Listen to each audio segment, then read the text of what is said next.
Bapak, Ibu, dan Saudara sekalian, firman Tuhan akan kita renungkan dari Mazmur 35 ayat 1 demikian. Berbantahlah Tuhan melawan orang yang berbantah dengan aku. Berperanglah melawan orang yang berperang melawan aku.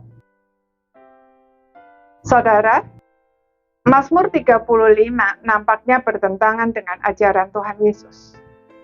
Daud berdoa untuk orang-orang yang memusuhinya, mereka yang berusaha untuk menyabut nyawanya tanpa alasan dan mentertawakan kecelakaannya, agar Tuhan menghajar serta membuat mereka seperti sekam yang dibawa angin, terperangkap ke dalam jerat yang mereka pasang sendiri, lalu jatuh dan hancur. Padahal, Tuhan Yesus sebagaimana dicatat di Matius 5 ayat 44 berkata, "Kasihilah musuhmu dan berdoalah bagi mereka yang menganiaya kamu."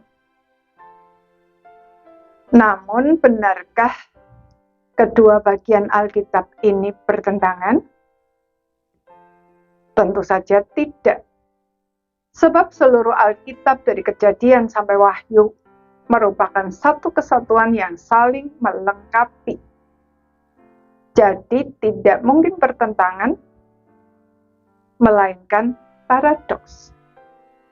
Paradoks adalah dua hal yang nampak bertentangan, tetapi sebenarnya saling melengkapi.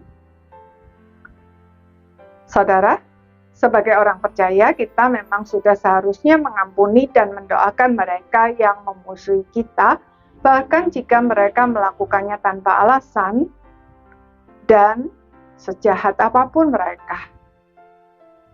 Sebab Tuhan Yesus sudah lebih dulu mengampuni kita. Bahkan untuk itu Dia mengorbankan dirinya sendiri, mati di atas kayu salib. Namun, tidak bisa dipungkiri bahwa sebagai orang berdosa, hati kita seringkali tidak sejalan, bahkan bertentangan dengan apa yang Tuhan Yesus ingin kita lakukan.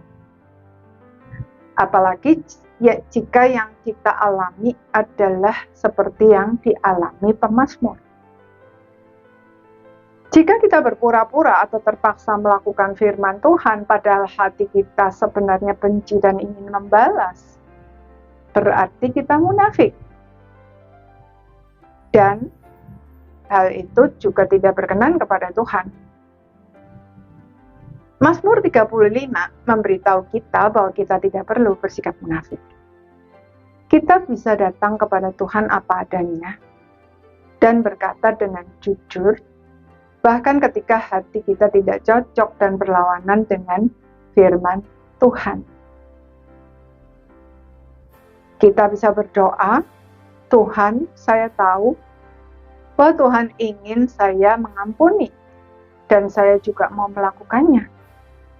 Tetapi saya tidak mampu. Kenyataannya hati saya benci dan ingin membalas. Tolonglah saya, Tuhan."